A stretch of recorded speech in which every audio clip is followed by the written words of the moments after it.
the adult people, the men, were taken every morning with a truck, covered truck, to the woods. My stepmother was the interpreter, so she went with them. And they were cutting trees, huge, huge trees. And they worked terribly, and these German guards, they were screaming, yelling, cursing them, beating them up. And how I know? Because once she took me there, I asked her, I said, I want to go with you, I want to see where you are going. So she took me there to the woods, and I saw how they treated these people who were hungry and dirty and miserable. And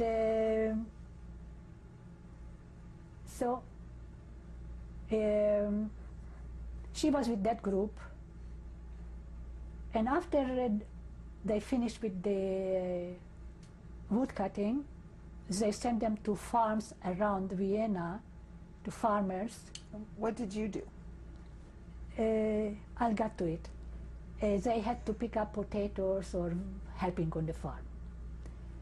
Now, while my stepmother was out working with them, I was very, very hungry.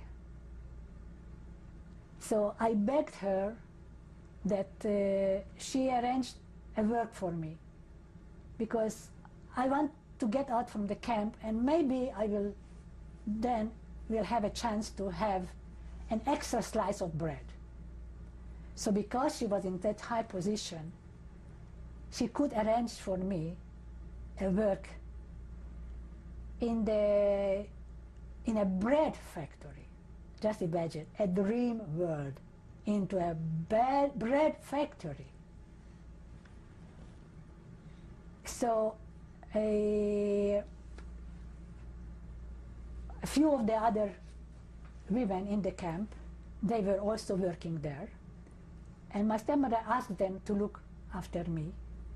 So I joined the workers, and it was just 2 streets from Strachenberggasse. The name of the factory is Ankerbrot, where these people and me, myself, were working. How did you get there? They took us with a truck, closed truck, even if it was just 2 streets down the road. They still, because they didn't want us to be seen by the local people, so they covered always the trucks. And so nobody knew really what's happening behind that gate of that school. There was one guard in front of the gate with a rifle who was guarding us, but except that, all the windows were covered, so they didn't know what's going on there. And I also remember that on the first floor of that building, there were Italian prisoners of war. How they got there, why they got there, what was the reason, maybe they were rebels against Hitler, maybe, I don't know how. Anyway, there were about 300 of them into that first floor, but there was a iron gate dividing the first floor from the second and the third floor where we Jewish were. So there were no connection and no any meeting between the 2 groups. But every morning they opened the gate, because we had to go down to the first floor and then outside going to work. What time was the this? guard in the morning. I don't remember what time it was. Probably when they opened the factory, maybe 8 o'clock or 7 o'clock. And so we started our work. We were checked in, they counted the people, how much going in, so nobody will be missing when going out. And we started the work. What was the work? The adults people had to work in the factory scrubbing the wooden carts, make them clean after the dough and the bread. And we, the children, we were scraping the staircases, the 3-story building, as I remember. Maybe that time it looks to me 3, maybe it was 2, but the little girl sees everything in a very huge way. But I remember that on my knees, 8 hours till the adults finished their work, I was bending over and I was scraping the staircase. Up and down, up and down, up and down, up and down. And when we finished, we came out, everybody get a loaf of bread for an 8 hours of work. But I was the happiest in the world. A whole loaf of bread I can share with my stepmother, my brother, my grandfather, my grandmother, whoever.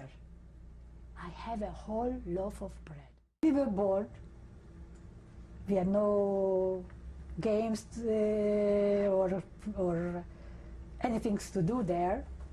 So between the second floor up, there was a gate and a huge window.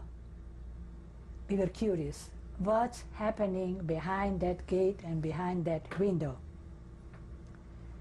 So we climbed up the stairs. Of course, we didn't know that we are not allowed to do that. And we opened somehow the window and we crawled in, and there was a paradise, an intellectual paradise. There were all kinds of dried animals in bottles. It was like a research place of the high school, and all kind of weeds and flowers preserved in a certain liquid. And it was like a dream world where we could play. So we used our imagination, and we were playing science, gardeners, whatever came into your mind. How many children were there with you? Oh, many. We had many children in the camp because these transports were with older and children. So, but not everybody discovered that hidden place. It was our secret place where few children discovered, and we had to climb through the fences of the second floor and the third floor, so nobody knew where we were. And so we just went to our own private paradise, and we were playing their games, and we were, in quotation, happy, sure. You know, it gave us time to forget that we were so hungry.